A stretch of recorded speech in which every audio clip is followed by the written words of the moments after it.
పిలిచి ఖచ్చితంగా భవిష్యత్తులో నవీన్ మీద ఎన్ని కేసులు పెట్టినా నవీన్ గెలిపించుకునే ప్రయత్నం చేసినాం. ఇంకొక మాట చెప్తాను అధ్యక్ష, దయచేసి ఒక్కటే ఒక నిజమైన మాట ఆత్మసాక్షి చెప్తున్నా అధ్యక్ష. నేనైతే నిర్భయంగా మాట్లాడతా అధ్యక్ష సబ్జెక్ట్ వచ్చినప్పుడు. ఒకవేళ ఎవరి సలహాలు సూచనల మేరకు ఎవరో ఏదో ఆడిపిస్తే ఆడిట్టే విధానం మీకు మాకు ఎవరికి ఉండొద్దు.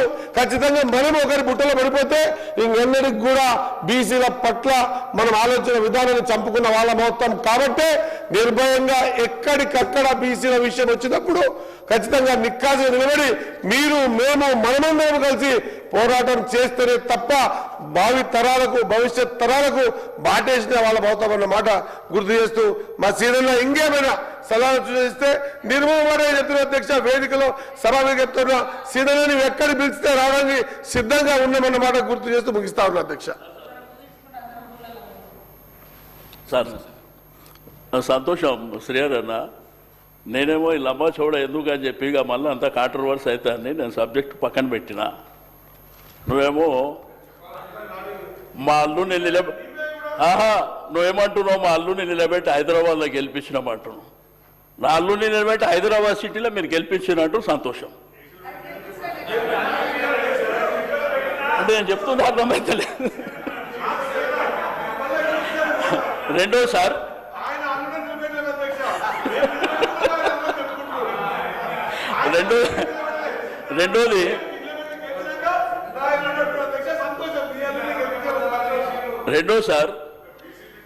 నేను శ్రీధరన్న కూడా చెప్పినా మీకు కూడా చెప్పింది సార్.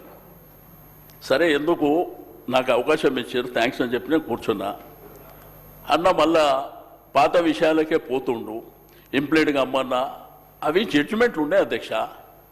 50% కంటే మించి ఉంటే అవి చెల్లవు అని చెప్పి సుప్రీంకోర్టు జడ్జిమెంట్లు హైకోర్టు జడ్జిమెంట్లు ఉన్నాయి. ఎవరు ఇంప్లీట్ అయినా జరగదు. జయలలిత గారు 69% అప్పుడు పివి నరసింహారావు గారికి ఆ రాష్ట్రంలో ఆ సంఖ్య అవసరం ఉండే.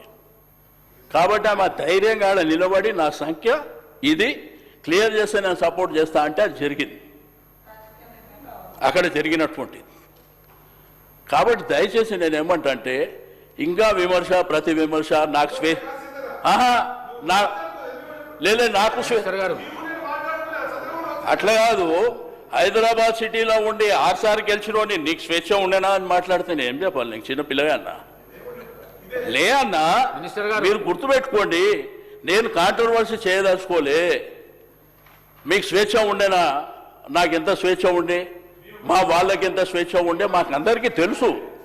కాబట్టి 9 సంవత్సరాలలో అద్భుతాలు చేసినాం. కాబట్టి దయచేసి నేను 9th షెడ్యూల్ పక్కన పెట్టండి, అది జరిగేటప్పుడు జరుగుతుంది, పోరాటం చేస్తాం, బలమైనటువంటి ఉద్యమాన్ని కూడా నిర్మిస్తాం, అది వేరే విషయం. కానీ మీ చేతిలో ఉన్న పని మాత్రం మీరు చేయండి. వచ్చే క్యాబినెట్ ఎక్స్పెన్షన్లో ఆ మిగిలినవి ఆ బీసీలకి ఆ మంత్రి పదవులు ఇవ్వండి.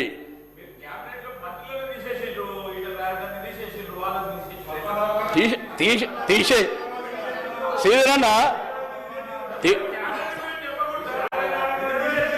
అన్న సార్ ఇప్పుడు తీసేసినా మేమే వచ్చినాం, తీసినా మేమే వచ్చినాం. కాబట్టి అదే తీస్తే కూడా మేమే వచ్చినాం సార్. ఇదంతా రెగ్యులర్ ప్రాసెస్ గవర్నమెంట్లల్లో. నేనేమంటున్నా, నువ్వు మంత్రి అవుతావా లేకపోతే నువ్వు కొట్లాడుతావా? 2 సంవత్సరాల 4 నెలలు నా 2 మంత్రి పదవులు ఉంటే మా వాళ్ళ గౌరవం పెంచుకుంటుంటే ప్రజలకు మేలు జరుగుతుండే అనేది నేను కోరేది అధ్యక్ష. ఇవేమో మీ చేతుల పనులన్నా.